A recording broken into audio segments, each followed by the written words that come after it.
Today is the 23rd. Who would like to approve the minutes from the last meeting or any changes or discussion on them? May 9th. I make a motion that we approve the minutes from Tuesday, May 9th. Second, Second it? all in favor? Aye. Aye. Aye. Tonight. Informal, anybody here that's not scheduled to speak? You want me to do the minutes update on the Sure. Why don't you do that now? Okay, I'll try to make it quick. Don't ask me a ton of questions because I'll talk forever. Okay, so we got all 60 trees and shrubs into Gould Meadows. One of the climate adaptation grant funds had us replacing canopy adjacent to the wetland. So we've been mechanically removing Tringo crabapple and buckthorn at Gould Meadows. But because that is the dominant canopy and the only remaining 5 trees are ash and they're dead, we started replacing the canopy there because we don't want to daylight the wetlands. It will warm up the water that is on the surface there and then flowing down into the brook and of course down to the bowl. So we put in 12 species, 5 each. We focused in the shrubbier section with 5 species of shrubs: winterberry, silky dogwood, American cranberry bush, smooth arrowwood, and nannyberry. We selected the shrubs to be a mixture of high sugarberry and high fat berries. They provide forage for different types of bird species. Kind of overwintering birds, the high fat are better. For the migratory birds, the high sugar are better. So we did a mix on purpose. We would have loved to have put some high bush blueberry in, but unfortunately we couldn't find any bare root. We put in 3 subcanopy trees: witch hazel, spicebush, and ironwood, all wetland appropriate species. And then we intermixed, especially around where the dead ash were, 3 species: swamp white oak, red maple, and bitternut. Bitternut we focused on because of the nut producing component of it, as well as the oak. And red maple is a very fast growing wetland tree species. So we had approximately 25 shrubs and 35 trees between the subcanopy and canopy trees go in. They have, if you walk through the wetlands, you'll see the tubes that we put on them. So they have 5-foot tall tubes that stay on them for sometimes 3-4 years. Those are the tree height. The shrub height is actually like 2 feet. That also helps with rodent damage as well as deer. And you'll see they're staked and kind of looked like a carnival out there with all the flag colors. So flag colors delineate which species they are. Do you have a list that I could have? Because I didn't write fast enough. Do you mind having a little creativity on the back? No, I do not. All right. So The location of this is right down below the Red Barn on Hawthorne. So if you've kind of gone across the stream of the bridge that you guys did, and now there's like a new little boardwalk, you'll see all these tubes to your right. And you're looking for bare root for a cost reason, or does it adapt better? 2. One, we feel like the root structure is a little sometimes less bound than in a container. Also, there's no possibility of bringing in the Asian jumping worm. And since that's being spread a lot with nursery, when we follow kind of either DEP or U.S. Fish and Wildlife restoration guidelines, it's bare root all the way. Okay. Yep. But there's no amendments that go in. So there's no additional soil, there's no additional compost. They go straight into whatever material's there, because if they can't grow in it, they can't grow in it. So will you track them for mortality? Yeah. In the place? So kind of normal mortality for a reforestation project is about 10 to 30%. So we'll see. Yep. I'm a little suspicious because the bitternut roots were very long without a lot of fine root. You get different qualities when you get them shipped to you. So we'll see. Better, I mean, I have hope. It's also very wet in there, so we'll see. Great. Sometimes we lose a single species. You know, like all 5 were just not shipped right or something was wrong. So that can also happen. I just figured so all the work right now is complete at Gold Meadows. And the grant reporting will occur by the June 15th. Okay. Other, To watching it grow. yeah, any other questions? What's the trick to the thornberry, getting it out of there? Well, there we didn't have, except for the Tringo crabapple and the buckthorn. Buckthorn, I'm sorry. Yeah, so those were very mature trees and they're just gonna we cut high and they're just gonna get repeatedly just cut as they stump sprout over and over again. It's gonna take a long time, but you know, that's how we're working it there. It won't, we'll still have a fair amount of the amodin secreted even from because the sugar storage is so abundant in those big trees. So probably in about 3 years, we'll see a flush of other invasives as that amodin leaches out of the site. So we do kind of plan for that. Okay. You know, probably honeysuckle. It seems to be what it suppresses the best.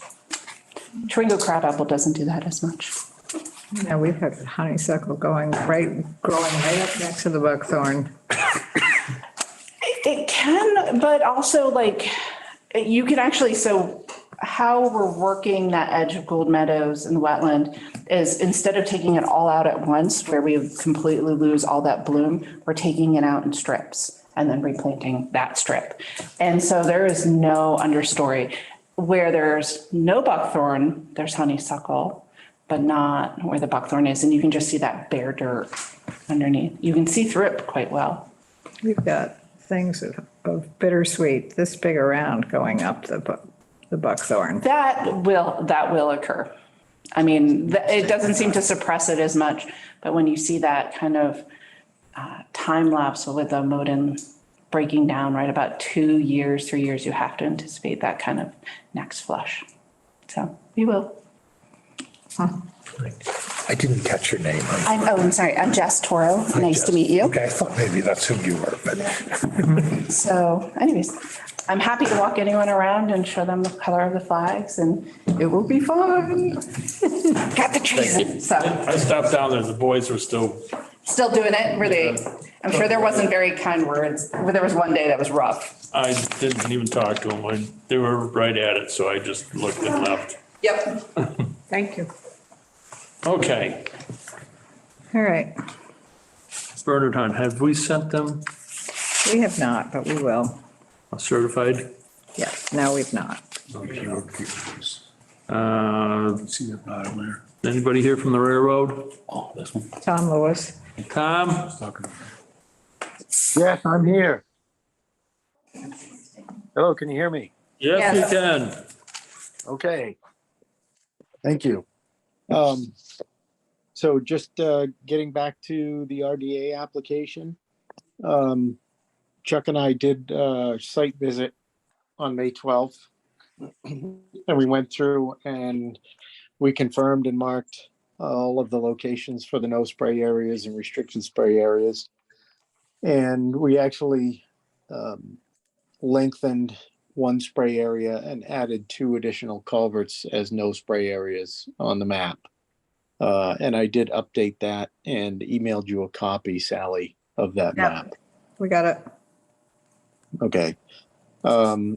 So that's really all we have to report. Everything was marked out in the field. All of the plates that were lost due to the track work over the last year or so have been replaced. And that's pretty much where we stand. So Chuck says that you're still allowed to use creosote. Do they use creosote? They do. Yep. Every railroad in the country uses it. It's so bad. Are there still piles? Yeah. There are piles along the sides of the tracks of the old creosote ties. So, I know there are some in places. I know the ones that were done recently, as part of the state work that was done, those were picked up because the contractor was mandated to do that. If there are older piles and they're identified, we can ask the railroad to pick them up. I think it's time that we said we're not issuing anything until they do. We've been going over this for 10 years. Chuck, do you remember where those locations were that you saw them?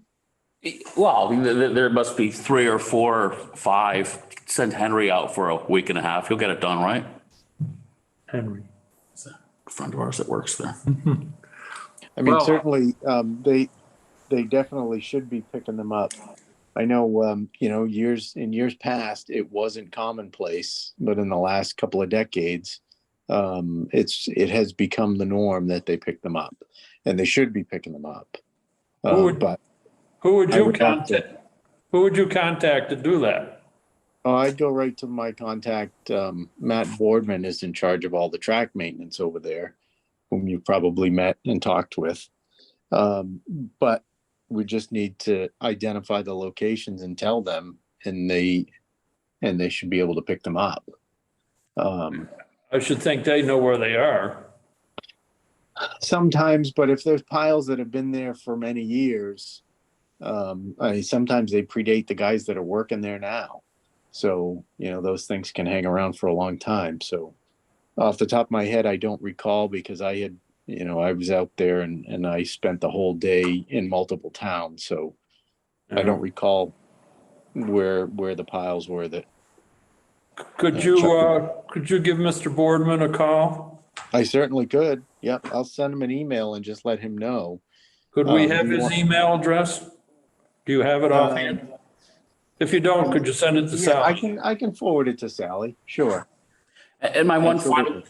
final question, did we ever figure out where that well is on the one house? So I reached out to the Tri-Town Board of Health, and they weren't able to send me anything right away exactly where the well is. But I can tell you. So should we put a non-spray by the whole house? And assuming it could be anywhere on the property? Yeah, it could be anywhere in that property, but before we would spray, we would definitely identify it exactly where it is. They just couldn't give me off the top of their head where the well was or if they had a plan available for it. So when do they want to spray? How soon? Well, they're still in the 45-day public comment period for the yearly operational plan. So it wouldn't be until probably mid-June or later, mid So to we'll be- late, June, I would guess. We'll be So able to we mark have- the well? by Oh, then? yeah, we definitely will make sure we have it marked. We won't not mark it. It is established on the map. It's just because we can't see it. Right. It must be subsurface. Because it's an old house, an old well, I'm sure. Right. So we will do that before we would make any application. Should we continue? All right, I make a motion, we continue this till we get some more information from the railroad on removal of ties. Second. All in favor? Any more discussion? What were you going to ask us? Can I just ask? I mean, I understand that the tie removal and the track material that's out there, I don't know how much of it is part of the ongoing work and how much of it is historical stuff. It's all historical. I would guess it's all historical by looking at the piles It of very it well rotting could away. be. Yeah. I just don't know for sure. My only request would be, I mean, I'm here to permit their vegetation management, and I'd ask that you keep the two subjects separate, just because. We've been keeping the two separate for, I don't know how long, and they haven't picked up the things. And we've been asking them and asking them and asking them, and they haven't done it. So we're getting to a point where we're getting tired of people not doing what we ask them to. And, the fact that they're still using creosote is just horrific to me. I can't even imagine that they can do that. So do we need to schedule another trip out there with them to identify all the locations? I think we need to communicate with Matt Borden. Matt Borden. Okay. I just want to make sure that, if we have to identify the locations before we can. Yeah, with, I'll meet with you. And then- I'll gladly do that with you if that helps. If you want one of us to ride along with you to identify Okay. the locations. I can ask Ethan if he can meet you again and just do the same kind of thing you did the last time. Absolutely. Send me an email. I'm either available or I'm not. Most often I am. I can make it work. All right, I will send an email to Matt and have him reach out to you, Sally. Thank you. Okay. thank you, So Tom. we were waiting for You. continuing. We're continuing. Make a motion to continue. Yeah. I thought we did that. Second, all in favor? Aye.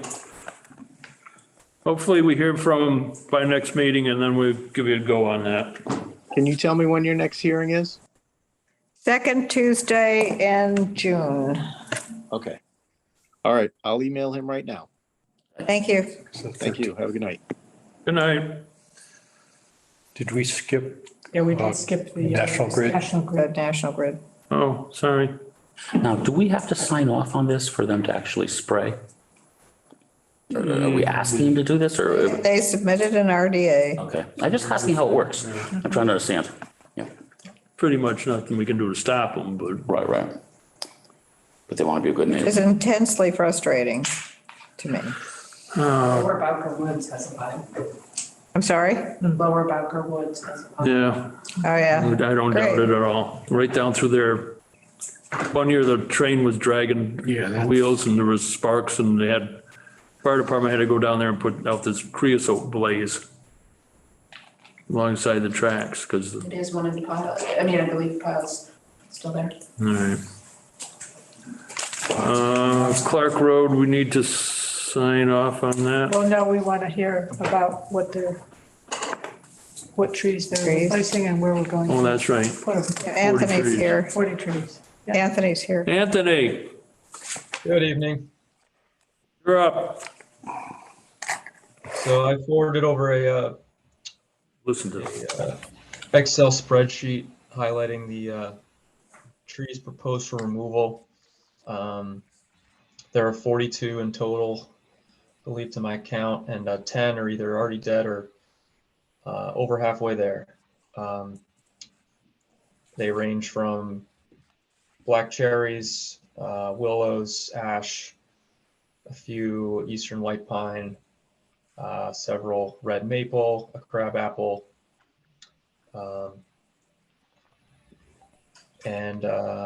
yeah, that's the full list. That's all inclusive from the front end of Clark Road at Route 7 down to the end of our work area near pole 11 and 10-5.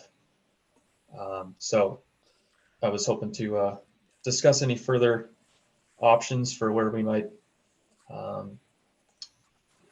plant and how many, and we would certainly be looking at similar species as closely as we can, all natives, in the various locations that we brought up last time. Did we determine how many we could plant in the Clark Road area? I don't think that there's going to be any room there because anything that is within their easement is off limits because of clearance issues with the new line. All right. Just one question on the list that you sent, that 40-inch DBH white pine, was that the one that we were trying to not get cut? There was one very massive white pine that we said we hoped could be saved. I Is think that- that is the big one at the end of the line. I can ask specifically about that one. I know because the wires are there's a couple, either a guy wire or a existing wire that's running right through two of the limbs, if that's the one that you're referencing. I wonder if it would be possible to cut the limbs and not the whole tree. That was a beautiful tree. If that's, if someone can look at it and see if that's possible, that would be great. I can definitely inquire.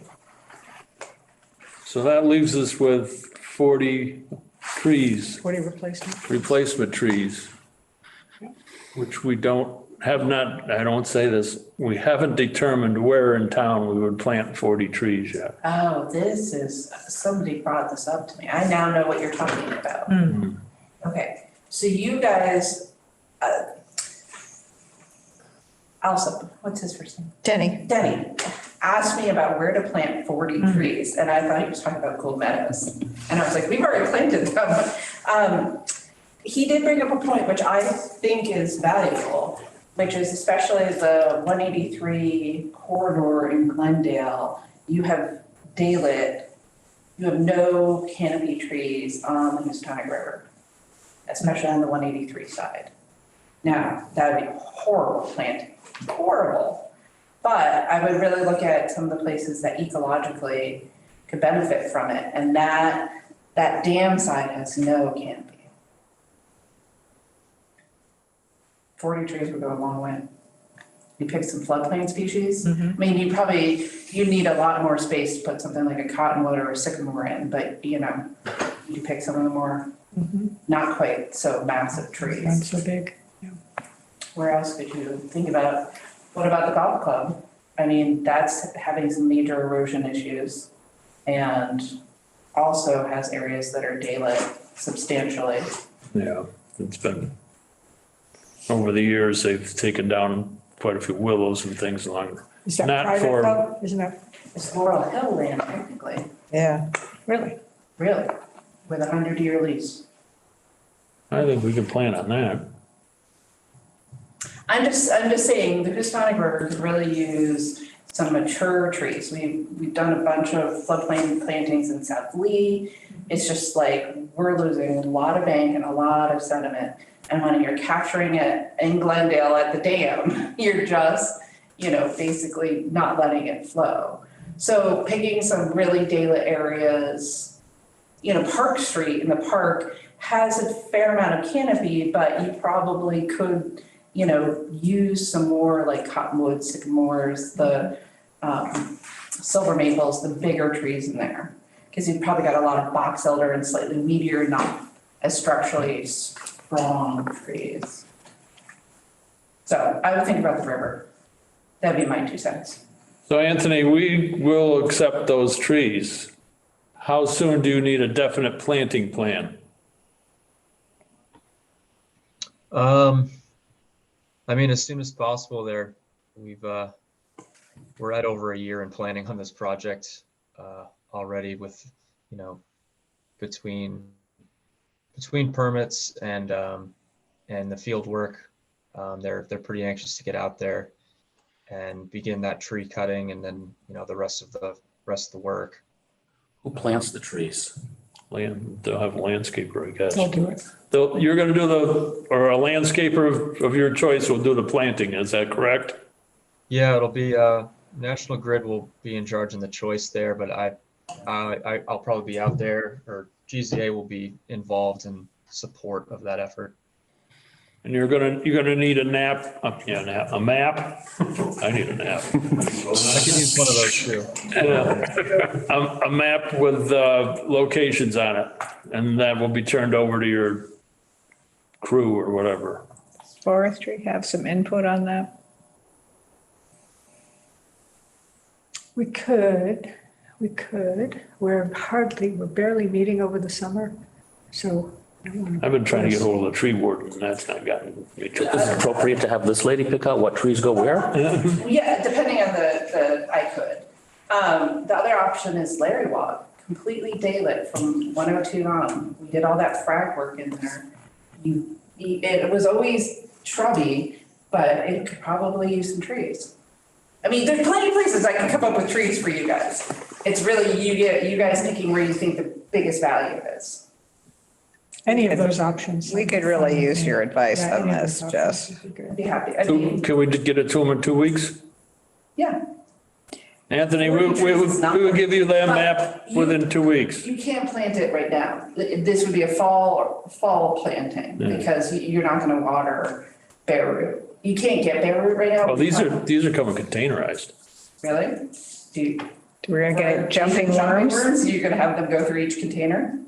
I don't know where they're gonna get them from. Bare root. Cold Springs?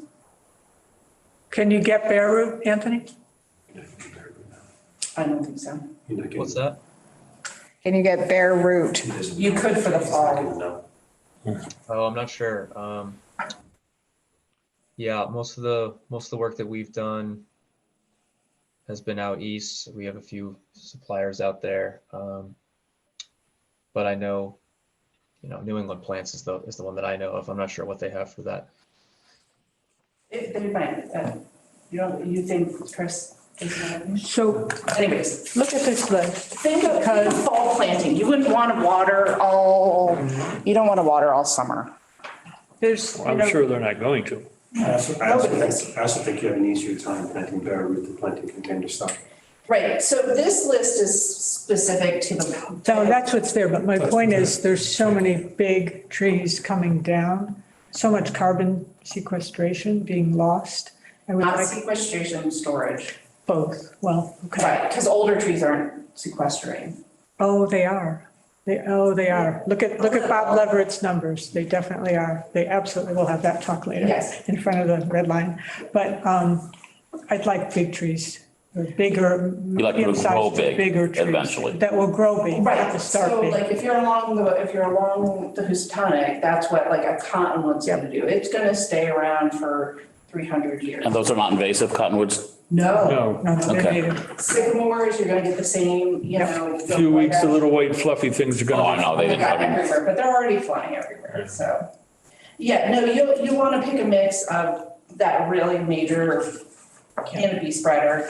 I mean, especially, we just planted South Lee and we had bald eagles there the next year. I mean, it's amazing, those mature trees.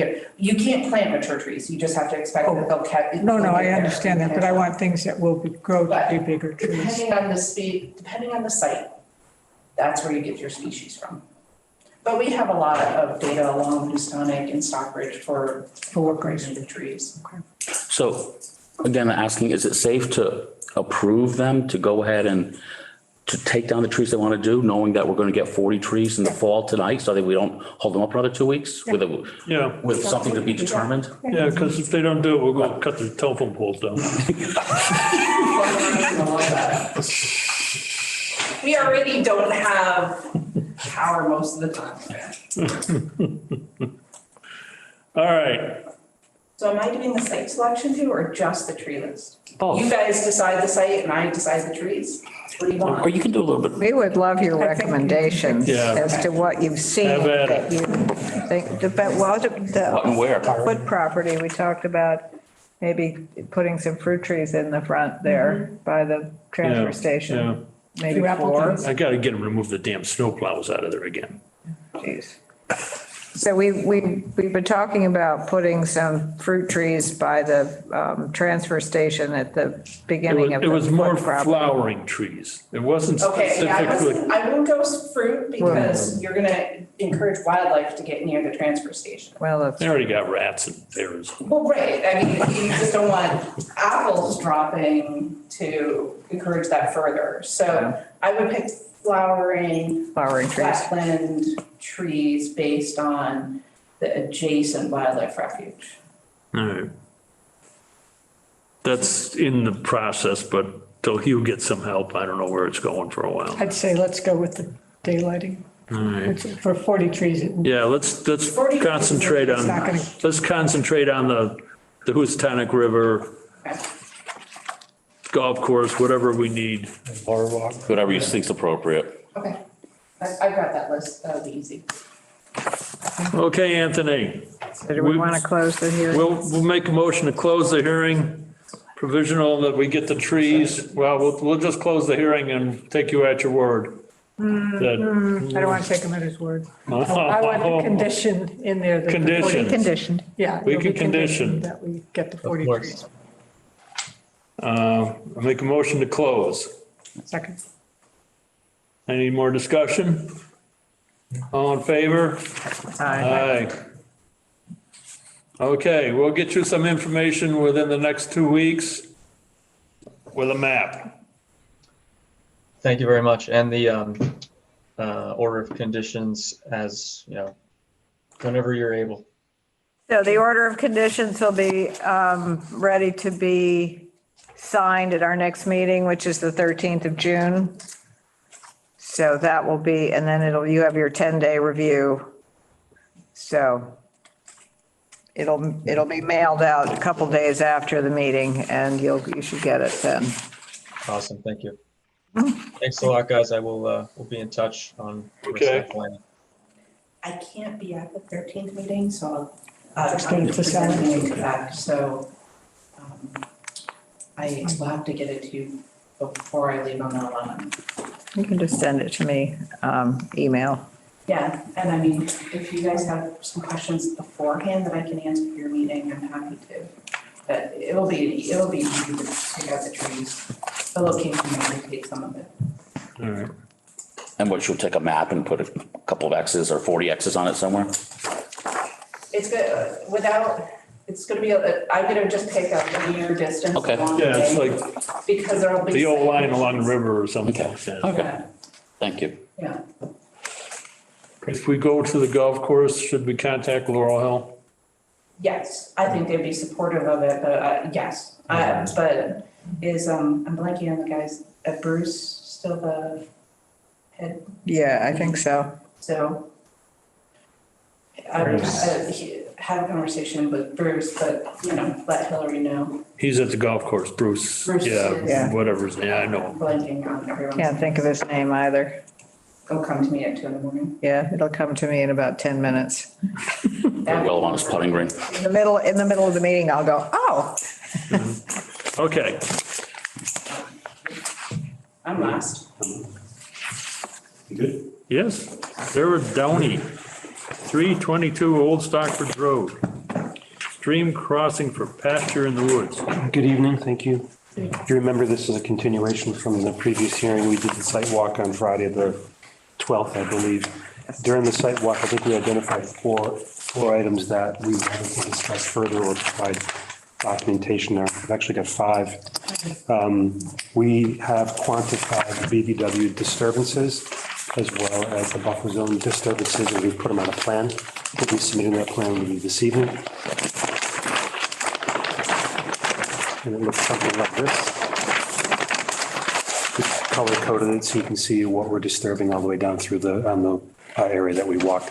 My sense is we can narrow this up pretty substantially so that we can have the path just follow it. So we're indicating we've got about 20,000 square feet. I think probably half that if we had to, by just making this that farm path. If you remember, we all parked up here, walked down through the woods, came to the crossing. So this was that sort of area along the edge of the paddock fencing. So that was the one. So item that was- 20,000 square feet of disturbance within the 100 Buffer foot, zone. within the buffer zone. The other item that we discussed was fence height. And after discussing with Sarah, we're just going to do electric single strand fencing. There'll probably be 3 strands, so it shouldn't be obstructive to any animals trying to get back and forth through it. And can you just show me where, that's fine, but can you- Currently, what we're proposing the fence right this, it's a point here more as a placeholder, just to show that we have some opportunity within 50 feet of the BVW. My sense is it'll be farther back once we get to that point where we ever want to do anything back here. As we discussed on our site walk, their objective is to just gain access to the rear portion of the property and begin to do a little woodland management, so to speak, under another order, if we decide to go that route. The third thing we talked about was a revegetation plan. I should also note, Jess and I have a number of projects going on together. This has now become another one of them. So we'll be collaborating with Jess on non-native invasive removals and also some working with Jess on selective plant removal. But to satisfy the commission, we have identified 17 replacement trees and locations. can you talk about how you will do the non-native invasive removal? What method? Jess will be working on that separately with Sarah. But I would want to know, Oh, it's just a later phase of this after, we'll file separately. Or, Oh, so is that part, I mean, what I'm looking for is some improvement for the loss of Right. buffer zone. I Right. think the invasive removal is what you're considering improvement, right? Totally separate, just as an FYI while I'm here, that's letting me know that we'll be That'll working be with her. separate, okay. Yeah, so we've added larch, we've added red maple, and we've added white pine, I believe also to be, and swamp white oak as well, to be interspersed throughout the property where we could.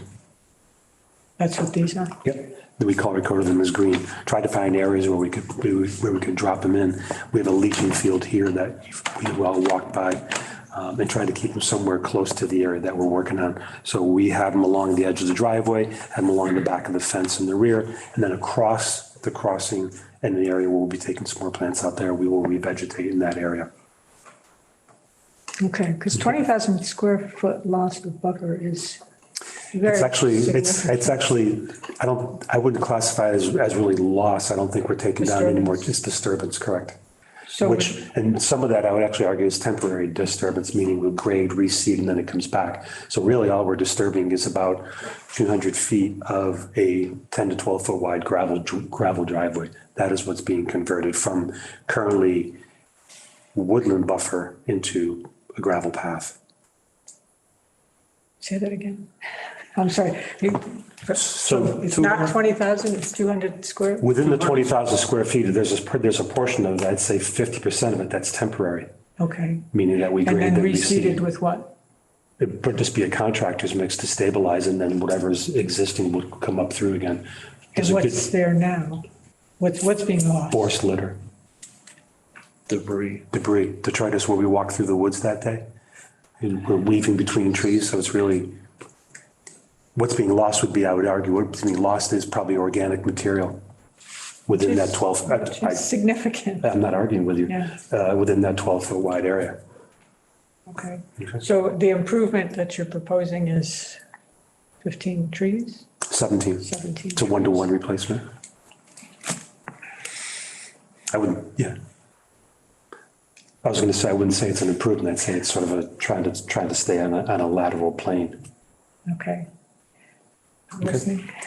And the last item, there's two other items. One other was responses to DEP comments. Right. And I've actually generated the document that addresses them. Great. But I also believe that we addressed most of these during the site walk on Friday, but I didn't see the comments, though, so if you could walk you us through didn't it. see I Mark's. didn't see what Mark had sent out. Did I? You guys got copies of it, correct? Did you get it? Okay, so if you can, I didn't, I'm sorry I missed it. Do you want to go through them now? If I can glance at it Oh, while sure. you talk, that would be. So Mark's comments, I've copied and I've put them in italics and my responses below in bold. And while you're reviewing that, the last item that we discussed during our site walk was the project is located within the mapped area of the Scenic Mountains Act. I'm not 100% sure why, other than it probably qualifies maybe by elevation. But this is the town of Stockbridge's Scenic Mountains Act map. This is the rectangle that we fall within. It's labeled as number 6. It's on the edge of the boundary between Lennox and Stockbridge. And I've put an asterisk as to where the property is and called it locus. I think, unless I missed something during our site walk, I don't think there's qualities on the site that there's a natural scenic qualities as outlined in the SMA. I also don't think that we're dealing with stormwater management issues on steep or severe slopes. In the Scenic Mountains Act regulations for the town of Stockbridge, that's on your website, it references a Form A to be filled out, but I couldn't find it anywhere. So I drafted a written request for the board to review the project under the Scenic Mountains Act this evening, which I believe satisfies the request for determination of applicability as outlined in the act. And that, I believe, covers the 5 issues that we raised. And I'm really sorry, because I was trying to read Oh, I'm these sorry. as you were talking. So you're also submitting it as under scenic mountains? Is that what you said? We have to, because the property falls within a mapped region of the town of Stockbridge. Because I thought what you had said on the site visit was scenic mountains was not part of this project. No, what we said on the site walk was that this falls within a mapped region of the Scenic Mountains Act. I thought you said that was the work being done in the future, not this property. No, we also talked about actually work taking part in the rear portion of the property. If we got to that point again, we would also file under the Scenic Mountains Act if we were going to be doing any silvicultural management practices, logging and things like that. Okay. Joe? So, That's it right there. Yeah. Is there any view from the lake to the property? No, ridge line cuts. There's no ridge line or view shed issue, this property. That'd be the issue. I think, Tree cover that would be, I don't know how the map was delineated. height, 200 feet from Old Stockbridge Road or something like that. but it was height, it was We have it. elevation. It's elevation. Originally. Usually it's elevated. Regardless of the genesis of it, we fall within that rectangle. 1,500 feet from Old Stockbridge Road. It's right on here. Right, that's the boundary. That's the boundary. So much of Old Stockbridge Road is in both Lenox and Stockbridge. It's very confusing to people. So you know, Yeah, no, I understand the map. We fall within the mapped region. yeah. so looking at his points, an alternative analysis is required for work in the BVW, especially as to why the animal crossings must be 12 foot wide, which seems somewhat excessive for its intended use and will likely cause an impairment to the BVW beneath it. And you said during the site walk, means and methods of construction were discussed, and also the proposed location being the shortest area to span is determined to be the best and only alternative. So you talk about where, but not why it needs to be 12 feet wide. There's going to be vehicle traffic Yeah, down because there. we discussed it on site.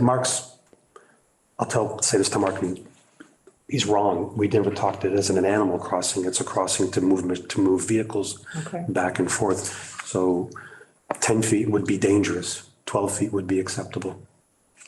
And I think, as we talked about, we chose the shortest distance between where we're crossing from bank to, I hate to use the word bank, from side to side. And I don't think there's a shorter area that we could cross in to get to the rear portion of the property. It's the narrowest. Right. Yeah. And I don't think we're obstructing flow. And I think going to Mark's points, we're pilings and would be an obstruction. Okay. I think I'm just feeling confused because I feel like I was on a different site visit, or maybe I just heard things differently.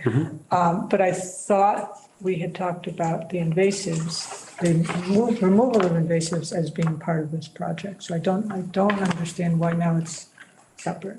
That's probably, we just haven't had a chance to get out there, and so we were just gonna do it separately. So we have a site visit with Sarah next week. The bulk of our invasive control will actually be kind of mostly outside of the buffer, because you get into the hemlocks and it's relatively clear down there. Might be some things to touch up, but the bulk of her invasives is actually surrounding the house. She's Yeah, the perimeter of the wooded area is where everything was. Once it got into the bigger, deeper, Right. There You was know, nothing in there. once you disturb it, then you're going to start getting the invasives, but I think the only area that we looked at and just probably offhandedly mentioned, there was the area of all the bamboo was on the right-hand side as we're going down Right. through. Oh, yeah, so Right. there's Japanese now. Yeah, So would that be something you'll be, that's something we're going to let Jess handle as part of her management program. see, the Frost did a job on most of that already. That's called. Did a job on a lot of things like that, which is one of the positive aspects of the freeze, the negative aspect, which, The fruit trees yeah. and other trees. So I think those are, I believe, unless I missed something, those are the items we discussed on our site walk, at least that I wrote down. And so I'm happy to answer questions, but would respectfully request an order of conditions to proceed. Any other discussion, questions? you have questions? Nope, good. And I made copies. These are for you, Sally. I'll give you, I have a nice little package here. We like nice little packages. All right, motion, So what is in our order of conditions? That the trees be replaced is the, The order of conditions requires that the project be done according to what was proposed.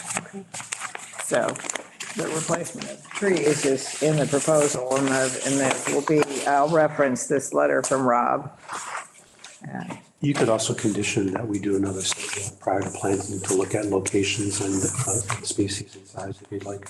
I have no problem with that. Jess, you're gonna come to us about invasive removal control for the same exact property. Right. But because this is a different type of, Just a copy. notice of intents that have any sort of contract work or construction, we can't file an ecological restoration notice of intent. So we will file a separate ecological restoration notice of intent at the same time that you'll have this notice of intent. It's a similar approach we did for Hans and Kate, exactly. so Also, Audubon just ran into that problem with Marston, saying that the construction for the replacement of the boardwalk and then invasive control had to be two different filings. But an ecological restoration notice of intent can exist at the same time as a regular notice of intent. And probably Rob and Sarah will want to close theirs out way before we want to close out ours. Right. In the past projects, we've done this together. Jess's order of conditions extends for a lengthy period, typically 5 years, sometimes longer. You gotta make sure that that's in the, Well, that's why, Right. yes, this time we will. yeah, Learn my lesson. yeah, me too. and is there a notice of intent for the scenic mountains as part of this? There is as a request for determination of applicability for the Scenic that's in Mountains there. Act. It is. Okay, Yeah, just want to make sure we yeah. close the loop on everything. Make a motion to close. Second. All in favor? Aye. Aye. Thank you, folks. Thank Have a you. good evening. So I never saw Mark Stinson's comments. I don't know why I didn't get them. We did, we got them. Yeah, I didn't get 'em. Like, I looked through everything and I emailed you and said, didn't get them. I really like to look at it. It's hard to read. I saw them. No, it said no cars from the back. I saw him as I was Short talking. tractor. He said, It was in the email because Yeah. that's where I got it from. It's going to be in the conditions. Maybe I deleted it.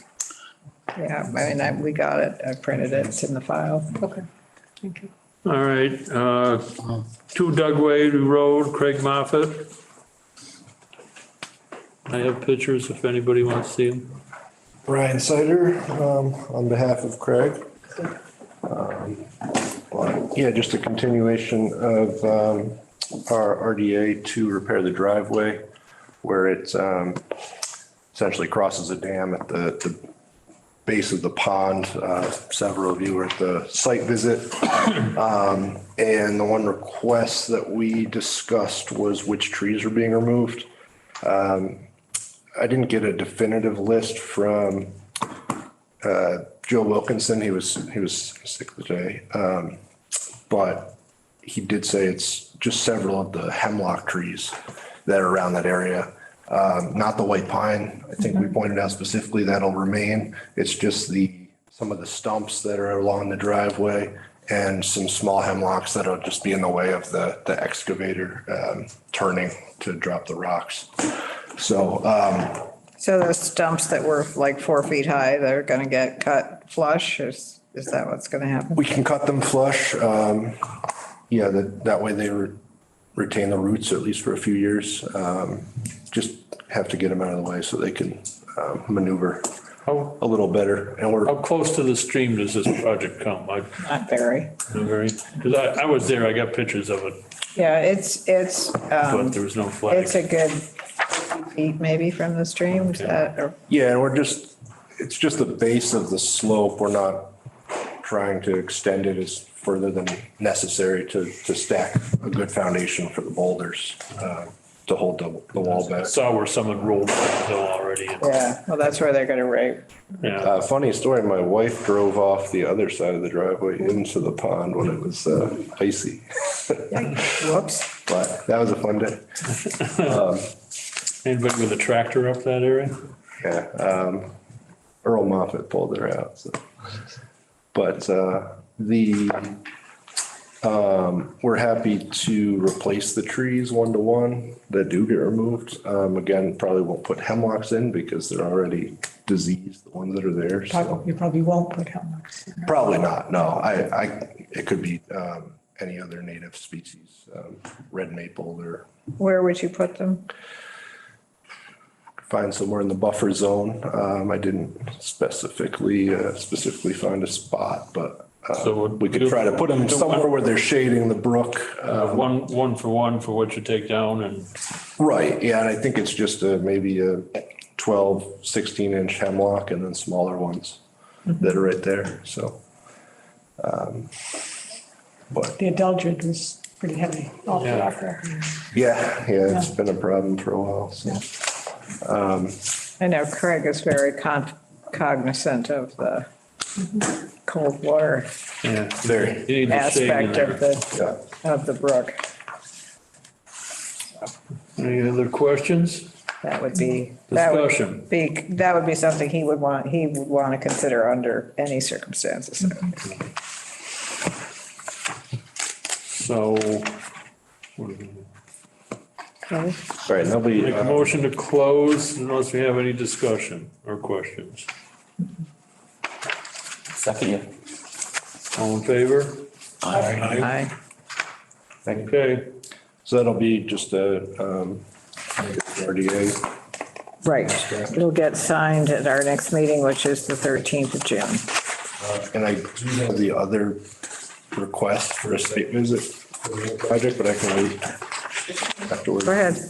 So I work for Foresight Engineering, and we're doing the project at Ice Glen, which already has an open order of conditions for the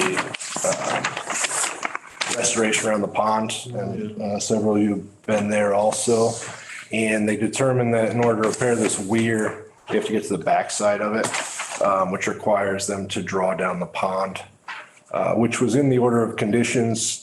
And if necessary, it's just that if we did decide to put in the dewatering system, the order of conditions says that we'll have a site visit or at least confirm that it's installed correctly. So just requesting a site visit, take a look at that. It was when you draw that installed down, last week. is there gonna be any dredging involved when you draw that down?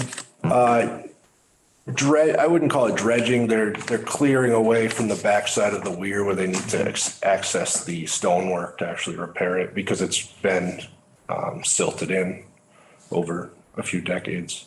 And are there any critters you're going to suck up? Well, I think that's in the order of conditions as far as I know, but how it's actually going to be done, there's a dewatering pit and it gets pumped from further out in the pond. So it's not sucking critters into the actual pump itself. It's just taking it off the surface water. Is the weir leaking or is it broken or what's? So the weir's broken, so the stones have fallen down. Yes. And this project was to I wanna repair find it. out when the best time to do it. There's also usually a filter on a pony pump when And you then Right. water. clay back in there? They are, Clay. Clay, oh. I believe it'll be just, I believe they're hand stacked stones. And they're just looking to replace the hand stacked stones for the weir there and then it'll naturally silt back in It'll self-seal behind itself, yes. 10 years, yeah. Right. And again, it's installed, the dewatering system, so they're just looking for the, okay to go ahead and, No bentonite or anything? no, I don't think so. Has it been cleared back there already? They've cleared some invasives as part of this order conditions. I can't confirm if the tree removals have been done. I know the dead trees were removed. Not sure about the live trees that we discussed, and they haven't planted the replacements yet either, but they're trying to get this work done and then get the equipment away so they can reseed everything and do that. So to get to the backside of the weir, you gotta get the trees out of the way, so you get the equipment in to scoop it out or I think they can access that, and I don't think there'll be heavy equipment involved in clearing the backside of the weir. It's just a hand operation. couple guys with a shovel. Right. I love you. Right. But, yeah, so it'll probably be done with the shovels once they lower the water level. Any other questions? When are we gonna do a site visit? Yeah, that's why I was asking how much it's open back there, so we can go around and see. But if the It's invasives accessible. are gone, we should Right. be able to see. The top of this wall where the invasives were along the front edge has been cleared and lowered down. So, I mean, the roots were still there, but it's definitely a little more accessible than when I was first there, last fall. Fridays? Friday morning? Anybody make Fridays? Sure. I can do Friday, this Friday. I can. We have enough time to do this Friday? If it's in the morning, I can do. What's the address? 3 Ice Ice Glen Glen. Road. Yeah. So the big manor house is on your left, and then it's the next driveway. It's part of that property. 10 o'clock? Sure. Okay. So works for you? That works for So me. we made it the second driveway, the driveway by the Glen entrance? Either one, I think we pulled in the second driveway before and parked near the house. It's Yeah, that's. whatever works. There's not a lot of contractors in that area at the moment, so This Friday. I will let them know and meet you there. Thank you. Thank you. 26. So this Friday is the 26. It's another month gone. 10 a.m. Yep, Okay. Thank you. thank you. Say hi to Lee. Century. I will.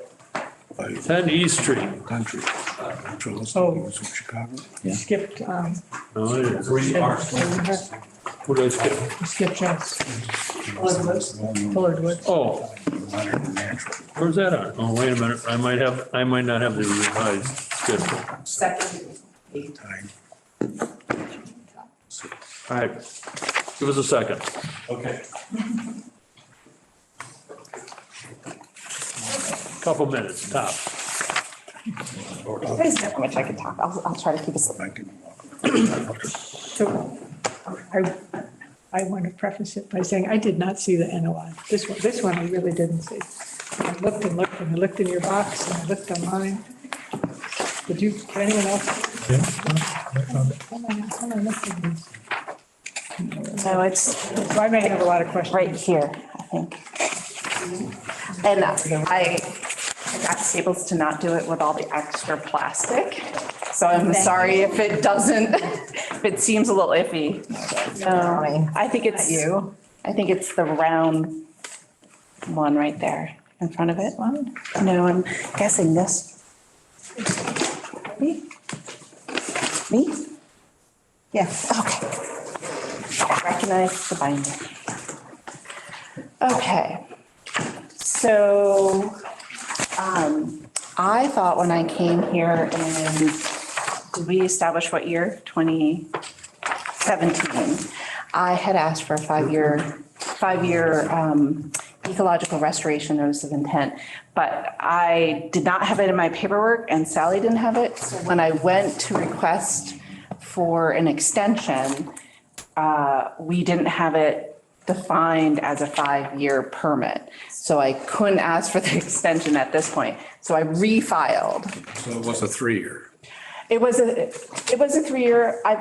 usually always ask for a 5-year for ecological restoration because it takes time and we always want it. But that was certainly not in the paperwork, and we want to make sure this time we have time. So in 2018 and 2019, the bulk of the hardy kiwi control occurred at Bullard Woods. With COVID and some other things, we paused because we had really gotten good control. We are starting to see some vines coming up from germination from the original patches, and we would like to proceed and retreat those patches. So we're probably looking at like 30% of what the original patches were, but it's the original mapping was the extent of the patch. And right now we have, kind of vines that are popping up in them. I don't know, you guys, you've heard my kiwi, my hardy kiwi, but hardy kiwi vines, in case you're unfamiliar with them, are a vine that is a lot of times tied to Berkshire Cottage or those Victorian era estates. So like Elm Court, Kennedy. Gilded Age, that's what I'm going for. So it was used at the Mount and other places up until about 1924. And then other vines kind of came into vogue. And what we found is as those cottages were removed or near conservation areas, that we've seen the spread of this into conservation areas. The vines can grow 35 to 40 feet in 1 year. And they tend to, they're corky. They're not as woody as, say, bittersweet vines, which is how they grow so fast. And they suck up water into the canopy. So they rapidly start pulling trees down. One of the reasons Kevin Ferran Moose had us come into Bullard Woods is there was a microburst and some other damage to a lot of the oldest trees. So we really wanted to get the hardy kiwi out of those areas to make sure there was no additional weight on those trees. So how do you eradicate it? So we cut and paint the bottoms of the large vines originally. Right now, what's regrowing is so smaller than the original vines were, that we are going to do a foliar treatment. We use a wetland approved herbicide, and we'll just apply them to kind of the smaller portion. We cut them so they're about 2 feet long, and we treat those vines. By spraying? We do. They're not big enough to cut paint. What's coming up is from seed. How close is it to the bowl? Oh, we're outside the 400 feet. And the only place that we are in a wetland buffer is actually on the front side by the parking lot. And actually that original patch was eradicated. It's up above, almost out of the buffer, but I felt like in case we found a vine or two nearer to that wetland, we'd want to make sure. And foliar spray was part of the original? Yep. It was approved originally? What kind of spray do you use? We'll probably use Rodeo for that one. No, I'm sorry. Let me back up. We're going to use Garlon 3A, which is a trichopyr-based herbicide. It's also wetland approved. Vines respond better to trichopyr. It works really well in bittersweet and some of the other vines. Okay. Yeah. I know. You know my standard. I know, You know I my know. standard hasn't changed. Yes. Yeah. The one thing I would say is, at least from the original approach, we're talking about 30%, and it wasn't very large. I know it's kind of all or nothing, but just for you to know, the original treatments did work very well. And it's just been us catching up on 3 years of non-treatment to allow for that germination of the seed bank. It wasn't that vines were missed. Or, no, I'm sure. No, but I mean, I'm trying to kind of explain, why this touch up and why we would want a 5-year is to be able to catch that seed bank. Through Kevin Fran's efforts, there is one kind of not large patch, but one patch that's definitely fruiting next to Bullard Woods on the camp property. And it looks like they may be interested in tackling that, because that may be also, right now with Gould Meadows, those vines treated, and Tanglewood not having vines in between, and Bullard Woods, if we can get the camp, there's no seed source to come back in. Which we don't get to say much about invasives, because usually there's seed sources everywhere. So tell me about the paint. I'm sure that's just a generic term. What was it actually when you cut it and paint it? What does that mean? Oh, so we cut the stump. Right. And you have to do it kind of mid-May or later. Otherwise, as I said, it's corky and it's got a lot of water in it and it just like literally flows out. And then we literally just paint the stem. You go to Ace Hardware and buy some black paint? Oh, no, sorry, it's an herbicide, sorry. Yes, so we're taking a wetland approved herbicide. No, that's okay. A wetland approved herbicide and just literally with a brush, or So the sometimes only it's. difference is before it was put on with a brush and now you're hitting it with it's a smaller hitting with a sprayer. The first year, because the vines were so large, they were big enough for us to cut paint. The second year we retreated, we were there with backpacks and we sprayed. Okay. And what's that WMO4 permit? What is it? Wait, I'm sorry. Mark's comments was any use of herbicides in BVW requires a WMO4 permit. I don't know. My understanding and WMO4 permit would be for in-water use. We use that for Phragmites. He says for BVW.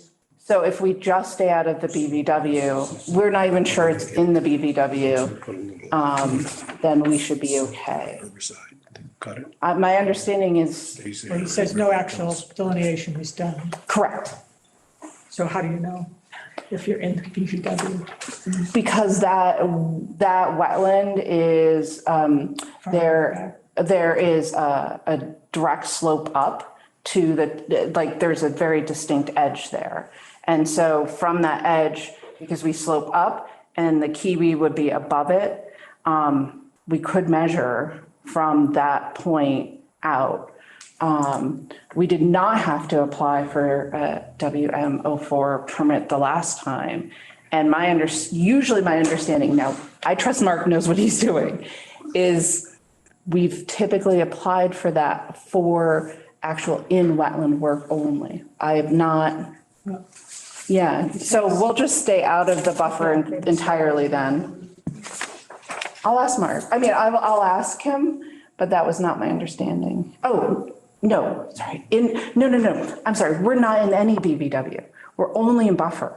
Okay. Well, that's. So, sorry, that's why I was, right, so in BVW, yes, we are required a WMO4 permit.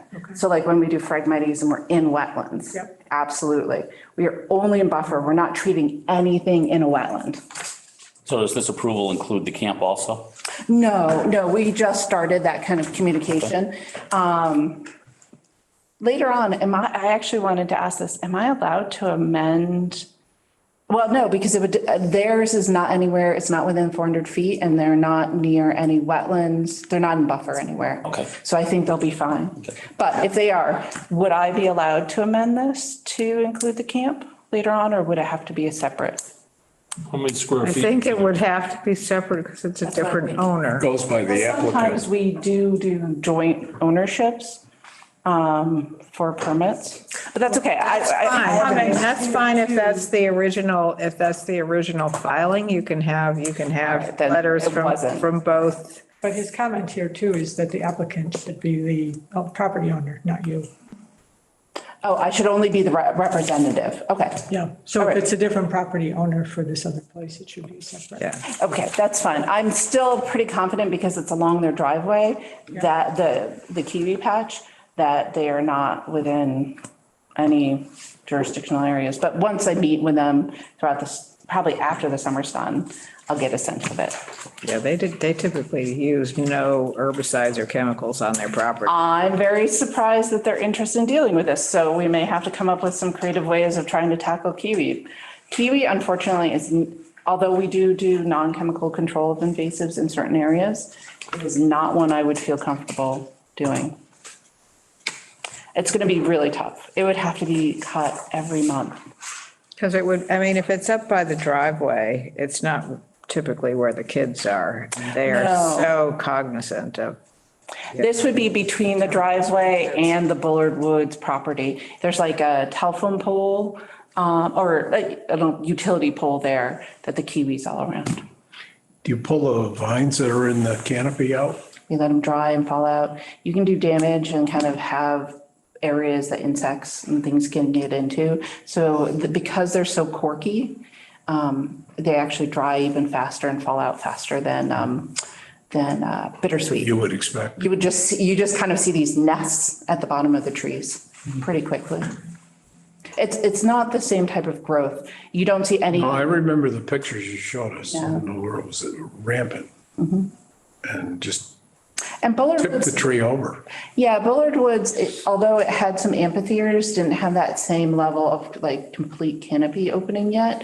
So it's certainly newer than other areas we've worked in, but definitely we just don't want this because it can grow so fast. We don't want it to, we want to keep maintaining it. So, This is another one where we hold our noses and go, yeah. Oh, well, Because the alternative is just too dire. foliar spraying to me is can't do it.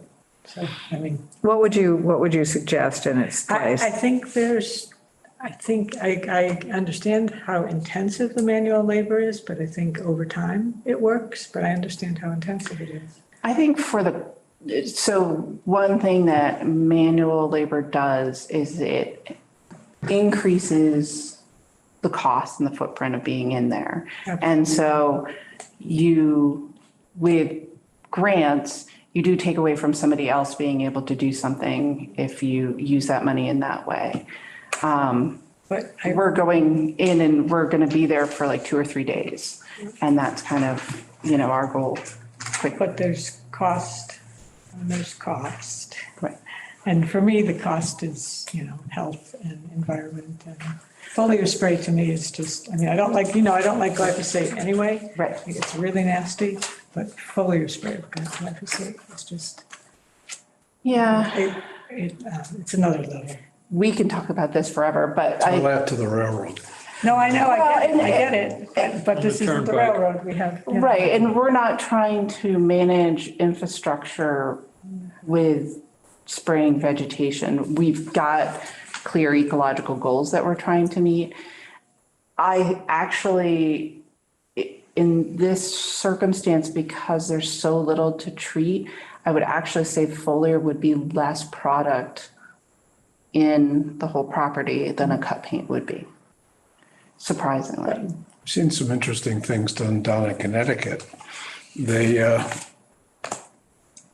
those buckthorn, bittersweet, a few other things. They cut it and some pretty small. And then they have a little cap they put on that's impregnated with, is that the right term? Yeah. With Saturated. poison, Yep. saturated with poison. Yep. And that stays on, until it disintegrates. Right. And they seem to work pretty well because of the length of time that the, Oh, it works. you know Right, what I I'm mean, talking about? it's still an herbicide. The thing about, so our initial approach, because the vines were large, was kind of that. It was still, that would be Really considered a cut paint. No, sorry.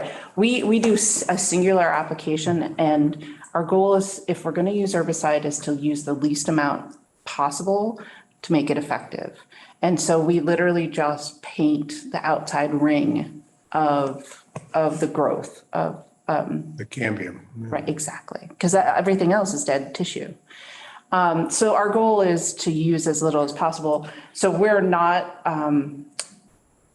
as soon as it's kind of drawn into the plant, it starts the breakdown process. Well, it's working on the plant, but it's also breaking down. When you kind of leave something saturated over time,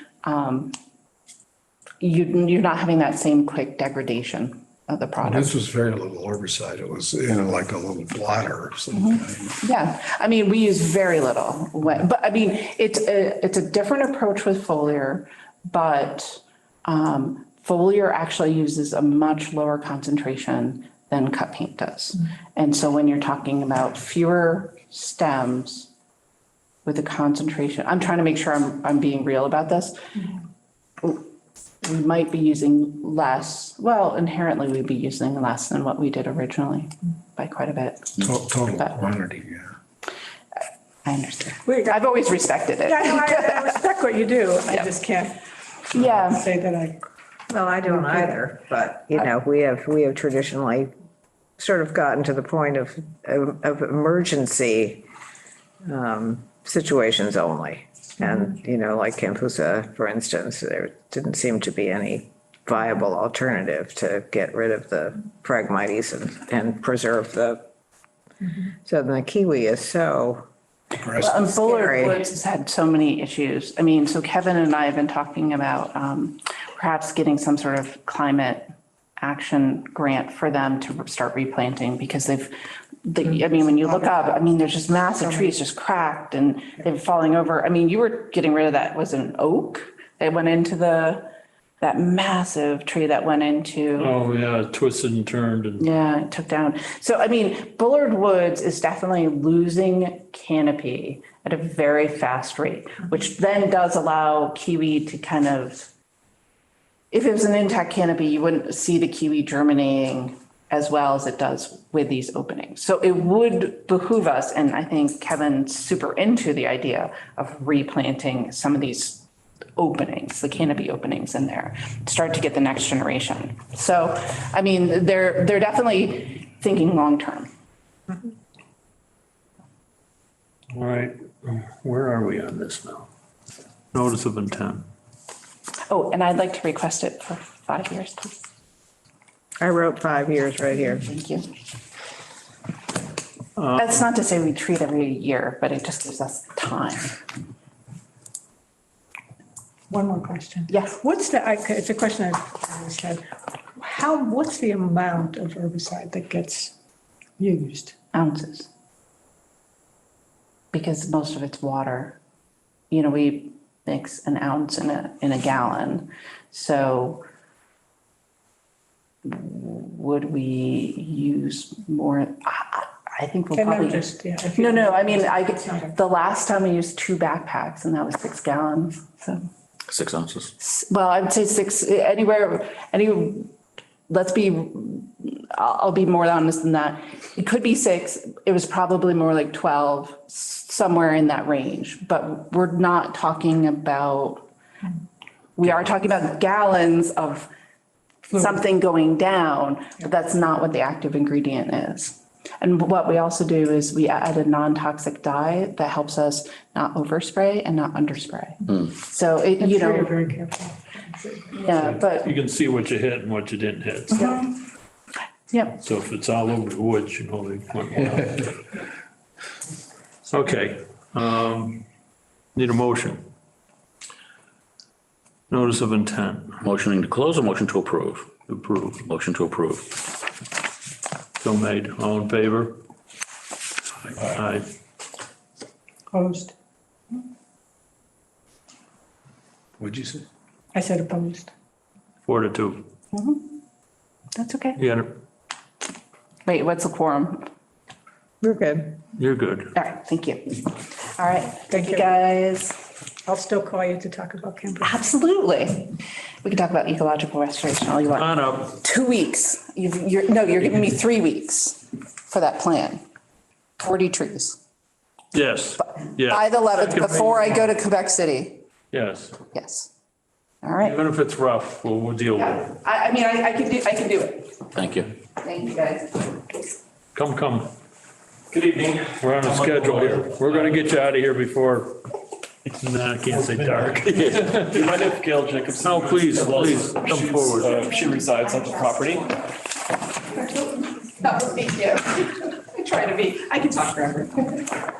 Enjoy. So 10 East Street is north of 102 on 7, adjacent to the Unicorn Theater. Presently, I have hired Hannah White of Toad Lily to remove invasive plants and provide mulch. Being within 100 feet of a wetland, Hannah directed me to contact Sally Underwood Miller for a spot in your agenda, and they in turn pointed me to Mass DEP's determination application. We have at least 6 species of invasive plants to remove, including foremost bush honeysuckle.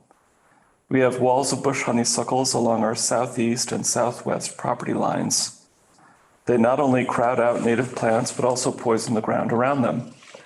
They are even poisonous to dogs. We estimate 100 of these. Once invasive plants are cleared, then we will select and install native plants. I would like your approval for Hannah's invasive abatement. Thank you. How do they plan to do that? Well, you know, You can grub out.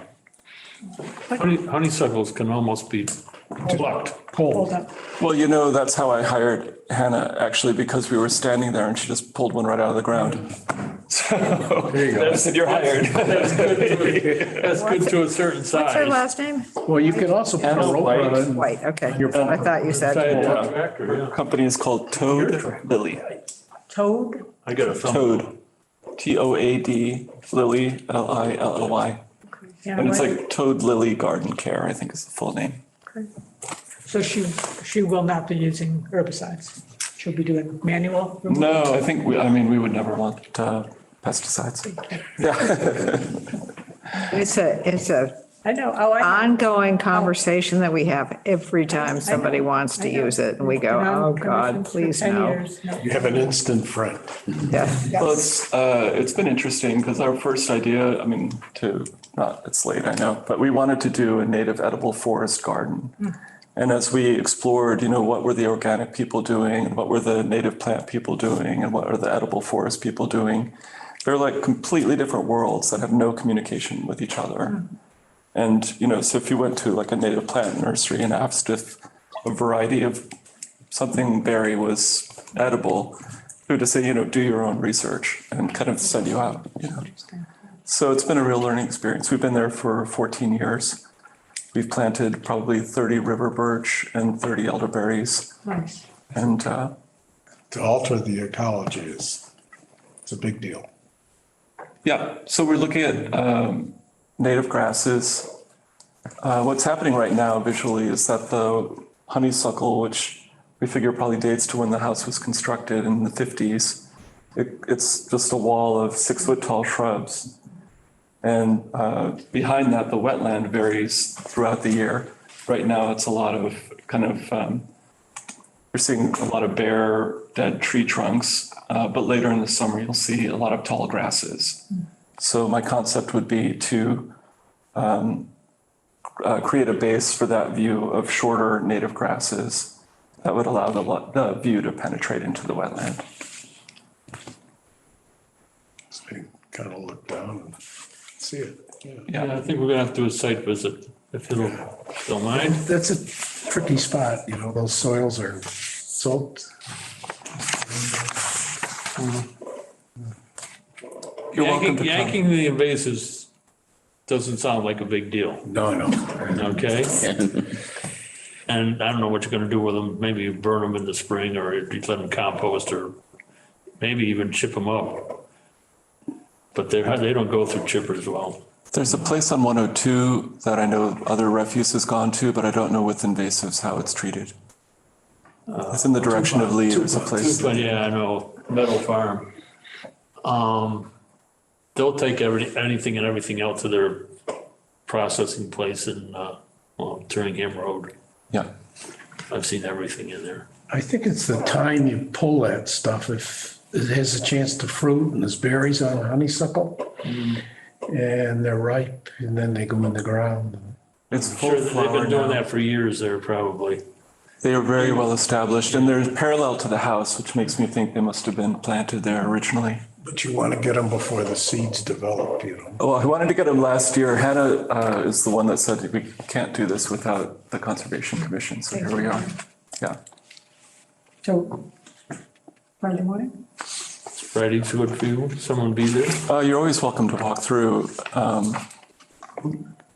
always home. We're, probably buying barbecue supplies for the weekend or something like that, but if you tell us a time, we'll arrange You it. do it a little bit. 10:30 10:30? That'll be great. roughly. Yeah, it's a yellow house, just adjacent to the Unicorn Theater, just north of it. The strip where behind us is Yale Hill Road. 7, And so what we're talking about is space Okay. separating us from Yale Hill. In the property map that I've seen, it looks like the area behind our property line belongs to an uphill neighbor and that they have like an L-shaped lot that then extends behind us. Okay. That's the one we. Right there. And you've already started some work on the property, because I drive by it all the time. Yeah, we're, Lots of we freshly done stuff, right? Yeah, we had, like 12 years ago, say, we regraded the rear yard to make a level terrace area. And at that point, we staked out that regrading, and there was someone from this commission came and reviewed that regrading effort. And presently, we had created berms along Route 7, and we had planted them with apple trees. But then we found, that it didn't provide us with any kind of buffer. So now we're replanting the berms with evergreens. So you'll see that there's work ongoing. Great. Have you decided what you're gonna replant in there, or is just? My concept is grasses, but at the same time, now looking towards the wetland, the grasses aren't really part of the picture. In the fall, the grasses are all mature and gorgeous, and it's a beautiful view. But right now, when we look at them. Come springtime, you got a big mess ugly. of crushed grass. Exactly. Yeah, there's some kind of bear or something that's living behind the honeysuckle, and so all of the grasses are all It flattened goes down. from my garbage to your house. Yeah. Probably looking for the apple trees, as people have mentioned too. Won't be any apples this year. Yeah. It was an interesting concept to do the edible. Yeah, and it's Edible been great. woodlands. My mom's, my nephews come and pick them, and I think it helped. I think it's Nice, tunes them into the seasons and everything. nice. Okay, we'll be there 10:30 Friday, just to take a quick walk down through and look at things, and if we have any more questions or comments, we will get back to someone, or if someone's there, fine. Thank you for including us. Right. Yeah, pleasure. Yeah. Thank you. Thanks for giving Next time, we'll get you first on the agenda. Thank you. Thank you. Have a great day. You probably learned something, though. It was a It's been very fascinating. interesting meeting. That woman who knew so much about the here. work. Very nice. She is. Does she actually work for the town or? No, No, she she works has. for herself, she has her own business, her name is Jess Toro. And what's the name of her? Native Habitat Restoration is the name. Oh, that's the name of her company. Like on the back of the t-shirt. Yep. Okay. Okay, thanks. She was amazing. Okay, thank you, guys. Thank you. Okay, good evening. Is that your paper? Do you? No, that's, Okay, Actually, I'm gonna take it that we can Okay. use two. It's the- all right. okay. To sign, Artist. don't start that. Sorry. It was a long week. Long weekend. You could go right out to the right.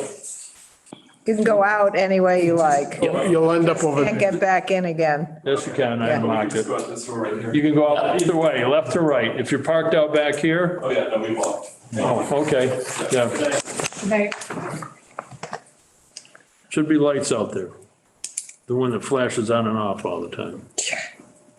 Oh, I think they fixed it. Yeah, I don't see it flashing in the morning. Sally, the issue on scenic mountains. If you look up in the ridge and there's a cut, You won't see anything. that's, It's a depression. it was basically for, in that area. Yeah, no, there's no scenic quality to that property. It would be canopy or another issue. I don't see how they're gonna graze sheep in the woods there. I don't either. I think it's, There's nothing edible in there for sheep, not even goats in there. I think it's a driveway, isn't it? Well, they're making a driveway to get to the back wooded area. but it's woods. But Chuck hit a hole, maybe What's that? the driveway tractor deal. I'm sorry, what? The tractor. Oh, yeah, they said they just wanted a tractor and a trailer to go across it. Yeah, thank you. Not pickup trucks. No. Well, originally, there might have been a dump truck or something because they had to take either the lumber out or the logs out. Sorry, but they're saying long-term, that's what they want the bridge for, it's just for a tractor. Yeah, Yeah, not for a long driveway. No. right. But I agree with Ron. I don't see how they're going to possibly do it without clear cutting. Just, That's what's next. Yeah. I mean, it's a that will forest. be a It's sense. like saying we're gonna graze sheep up on top of Yeah, this the hill. ultimate goal is to graze. That will be a scenic mountain issue if they cut a huge amount. Condition to whatever it is. Right? For the scenic mountain. Yeah. No, with the tractor. I guess Like the deck. farm equipment or something. So can I ask, do you two prefer that if they weren't using herbicides, that they were manually pulling it out for the kiwi? It's, It doesn't really work with kiwi. yeah, you break a root off, it's like trying to get out bishop's weed. So you understand that they do it because Oh, I there's no other option. understand. Yes, well. I'm trying to, More than, it's I know more you're than trying to method. understand it. For me, the issue is, and Jess and I have had this conversation for years in Bridgeland. For me, part of the issue is the cumulative effect. You know, it may be only 6 ounces here or 12 ounces here, but how many gallons, how many hundreds of gallons? Jess and I have had this exact discussion. Has been, dropped in Berkshire County where the cancer rates go higher and higher. Yeah. You know, it's a real health issue. So much of this stuff is used. We And have, there are people, Tom Ingersoll for one, who does invasive management very successfully without herbicides. And when Jess worked in Great Barrington on the McAllister property, which was managed by the Conservation Commission, we had set up pilot plots to do one plot without herbicide. Good test. One manual, and it's more labor intensive. Over time, it does Work just as well. Yeah, over time. Because with the glyphosate too, they have to keep going back. It's not like, maybe they go back a little less, but they still go back. So for me, it's a health issue. Okay. I just don't there's so many toxins in our environment. Yeah, all these lakes that they go Yeah. back year after yeah, year. Jess and I have had this exact conversation over the past 15 years or so with Camp Hoosapog and with Camp Hoosabrook and like the Phragmites is the only way, right? where, Phragmites are so stubborn and so pervasive. That was the clip and drip, That wasn't was a clip and drip, yeah, that I just don't know, because burn has issues. Everything has issues. In some ways, burn is more preferable, but it? Timing is a big issue always. it's awful. I mean, to me, it's when it's a crisis, I can hold my nose, but The Phragmites are right on the water, so the clip and the drip is almost just pouring it into the bowl, right? Or into the, well, it goes into the top of the plant and the plant sucks it down inside. So theoretically, it does not go into the water. It goes into the plant, but and it's not Till the plant possible. dies and decays. right. It's not possible to, I guess what's the half-life of the poison, right, of the herbicide, yeah, it's just, so they keep changing their minds as to what that is. depending on what they need it to be. Yeah. Okay, other business, Anything else? Yep.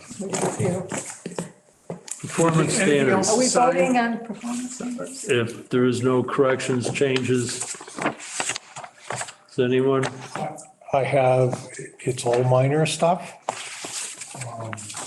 I did go through it pretty carefully.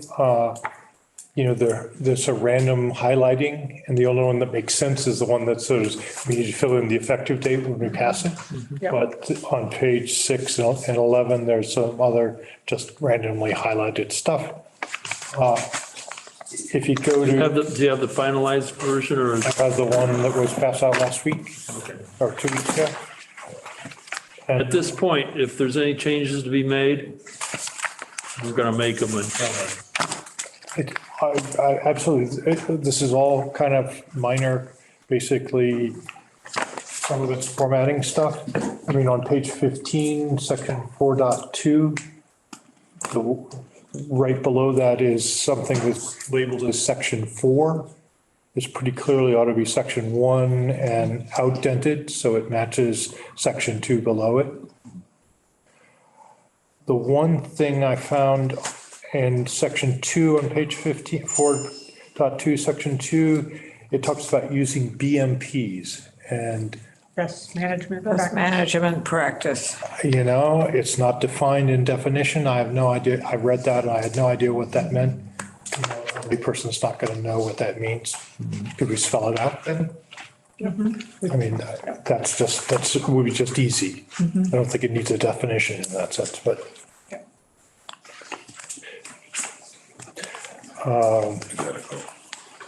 That you have to go. The beer. Yeah, half an hour. I'm trying to keep it at bay. She locked the doors? Yeah. I got a devil's joy. There's a bear around the house and she's. Tell her to put rags with ammonia out. The bear will go away. Not right now. It's been there a half an hour. Just throw them out the window. What do you? Rags with ammonia. They hate it. They'll go. They won't come back. You mind if if Do there's what you need anything to else do. to sign? Yeah, do what you Well, need to do. you're gonna go charging in, huh? No? Just sit in the car. Had bears. This road up on We 183. had bears getting into our cars, Joe. They were opening the doors of the cars and getting in. And we got, one of the wildlife people said, soak rags in ammonia. Yep. Put them around the car, put them around, because they were trying to get into the garage. Put them around the garage door, put them around the car. And after 2 nights, they were gone and never came back. Perfect. Good to know. That sounds good. Now, you mind if I? They actually could get the car doors open. Oh, I've seen the videos. Oh, they I've walk seen in the the YouTube house and videos. open up the cabinets. They've gotten refrigerators open and pulled out whatever they wanted out of the veggie tray and whatever. Let me just take care of this. And I, Drive safe. Take care. Good luck. Don't send them all to right. home. All right. Joe, you didn't walk, did you? No, I'm driving. So honk your horn when you get into the driveway, scare it away. Yeah. So, So best management practices spelled out, makes sense. On page 19, section 5, formatting of the heading is just all screwed up. You know, somehow it should be centered and it just, you know, this is all basically stuff. And another that is totally a pet peeve personally, as somebody who did a lot of work in Word years ago, is there's a nice function that sort of says, okay, I've got a heading, keep the next section together with my heading, because there are lots of places where the title for a section is at the bottom of one page and the text for the section is on the next page. And I don't know whether as we're printing the final version of this out, we could fix that. You can do a page break. Or put a page break beforehand if it's falling badly. We don't have this, at this point, we don't have the editing of this. This has been edited by the lawyer. I don't have the editing of this anymore. We don't have this in as a copy in Word? It's changed so many times now. It's gone, this is so drastically different than what our first version was. This, Well, the last version I had that was all redlined in the 2 columns, I looked them side by side. This is almost identical. but could you edit that? Could I edit that? I don't think so. Yeah, no, that's what I'm saying. We can't, I can't do those edits. And Sally, you don't have the original? I mean, it's a simple thing. I'd be happy to work on it if I could get the copy. I'll see what I can find. But I'm also happy to vote on it, you know, Can we vote on it? We can vote on content and then go back and edit the, the Yeah. final document. With minor corrections. With minor edits, yeah. It's really formatting. So you say it's drastically different. Are you disappointed with it the way it is now? No, I'm not disappointed, but our very first go at this draft was maybe a page and a half. And it really focused on the buffer zone. Once it went to legal, a lot of other things were added, which I think are good, but it's very different than what we originally started out with. But I'm very happy with it. I think it will be really helpful. I only saw it when it was 19 pages, so. Started off as. How many pages do we have in the final version? This is like 20 or 21. One, I think. 22, We can vote on the content. absolutely. And then can you summarize those edits and send them to Sally and say? And we'll check, maybe Canales has got the original. He's got everything at his. Yeah. Because those would be simple. Yeah. I don't know why some things. And I'd be happy to work on that if, I think every time you open up something like that in a different computer, it does something different. it depends on, it does depend on what printer it thinks it's going to print to. Yeah, I mean, that's the most likely thing, and what the page size and everything. But Okay, I make a motion that we accept the content of the performance standards as they are at this time, with formatting, edits, and whatever to come for the final document. I'll second that. I'll vote yay. yay. Yay. Great. So All right, whoever ends up with the most corrections. I'm happy to give you my notes. Thank you. thank you for doing that. I'm gonna work on the tree removal form. Okay. 'Cause I really want that done. What else needed to be done? It's hard to read. I just want it, I want it to be different. Was David gonna do any work on that? No, I'll do it. I'll do All it. right. I went to 21 Mackinac Terrace and she's happy finally, Okay, good. after about the sixth phone call. This is the The big willow tree. Okay. she's Taking gonna- water from rivers and streams. I wrote to Hop Tree, I think Michael Canales did too. And they were really snotty, really quite annoyed. They said, because I said, you're taking water out of our trees. He said, well, we don't do that. And I said, we have photographs of your trucks doing that. So I think you do. And he was like, well, so you can send me the pictures that you say our truck with our name on it. we did. And I'm like,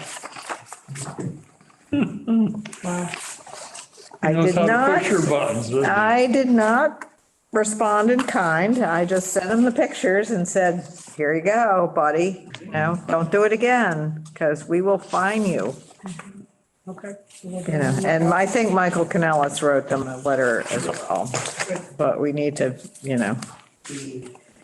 tree inventory. This was something that was brought up to my attention. This is what I was trying to think of to tell you about. Okay. It has been suggested that we with our ill-gotten gains, hire somebody to do a drone flyover of DeSisto before they get in there with the shovels. Now, are we not allowed just to walk in and start snapping? No. We're not. It's private property. Okay. Have you seen the new plan? We have it. It was in the email. The six, actually seven. 7 lots. 7 lots, 6 to be developed. The But 7th. they're talking about 40. Yeah, No, that's all wrong. No. That's Clarence Fanto screwed that all up. Okay, good. There's no 40 involved in anything. All right. So Just 4 in the front, 5, 6, 7. Yep. the I've seen it. concern is that once they get in there, they will do whatever they want. And and I think it's a very wise suggestion that we get a baseline drone picture of the steep slopes, the area where there are wetlands in the back, because I have walked it. I've walked it extensively the last time they came through to us. There are wetlands all through there. There are streams that go up and down. There are springs. There are all kinds of stuff. And the concern is that once they develop the front, that we won't see what's going on in the back. Well, they can't just start building back there.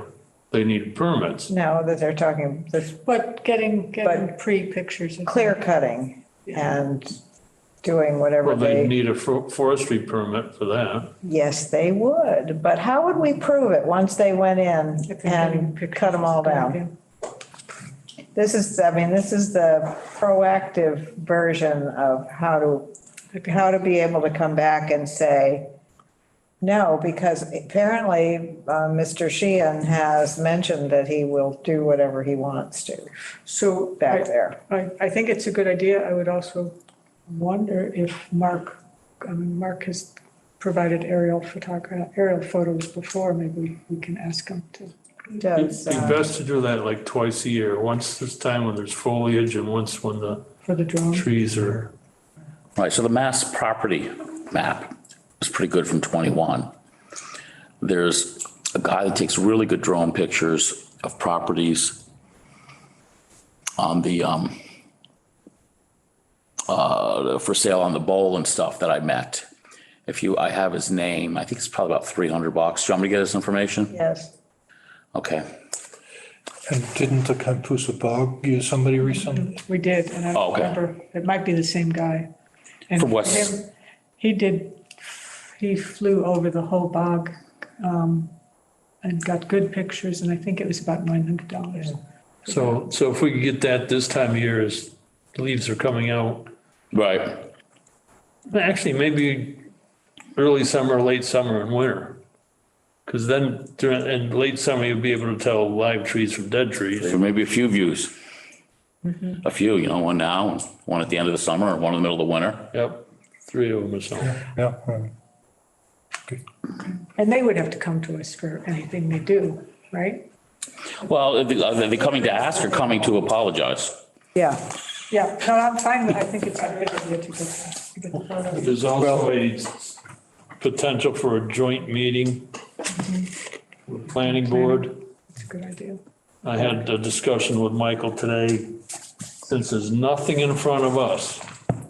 If we wanted to go to this meeting to listen, It is in front of us. It is required as part of the subdivision that we be provided with the plans. yeah, there was something in somewhere, Even though get a set of those We're plans. provided with the plans, but do Preliminary plans. we have?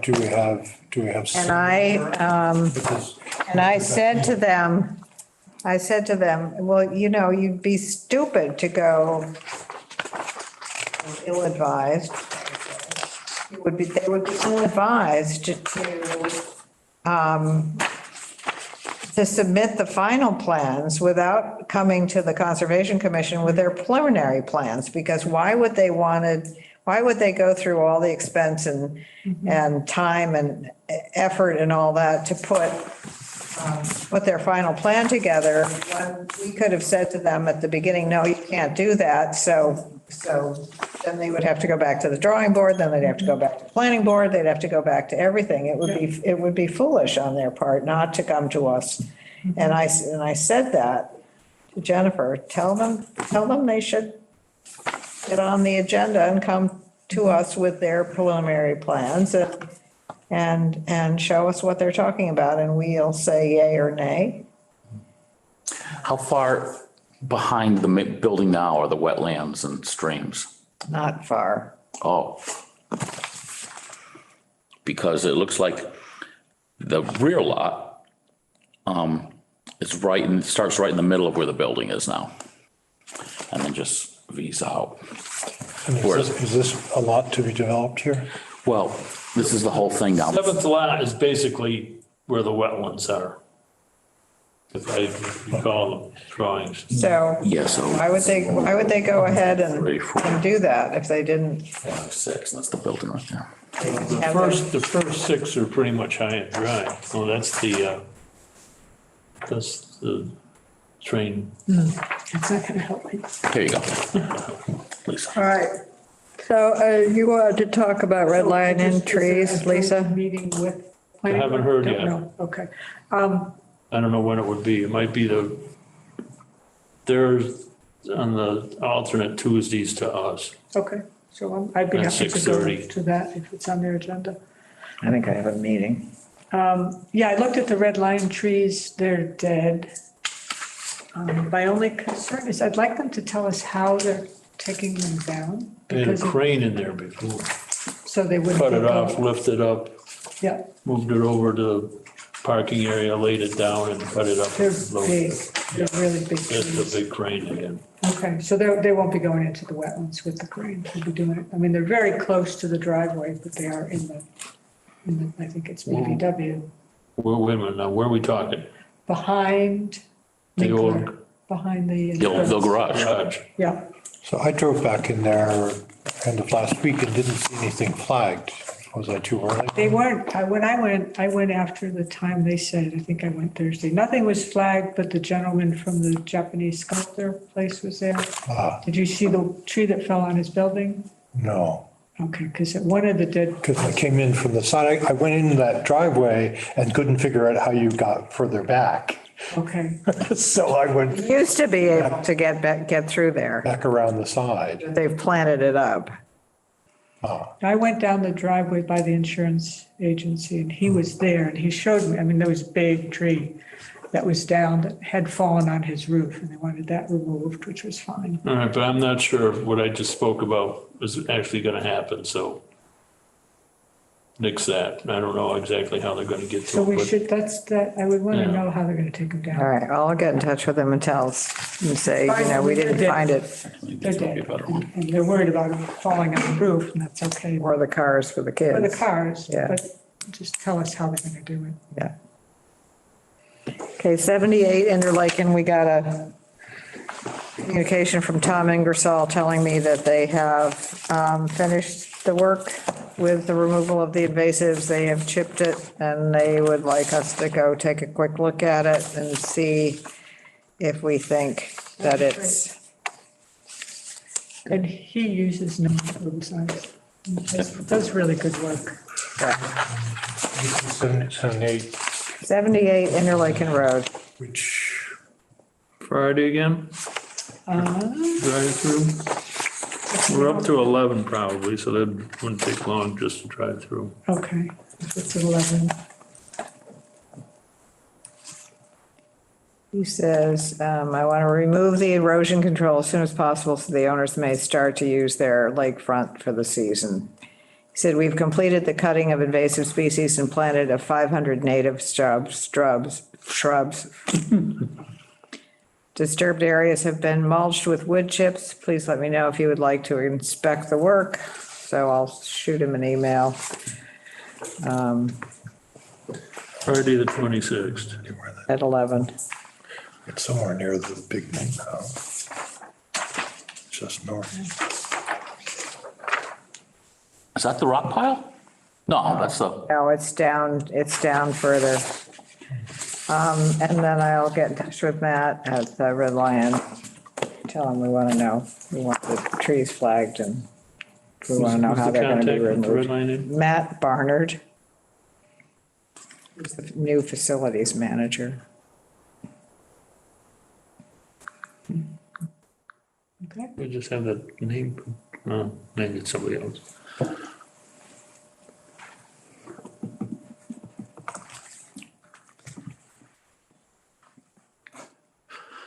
We need a motion to retire for the evening.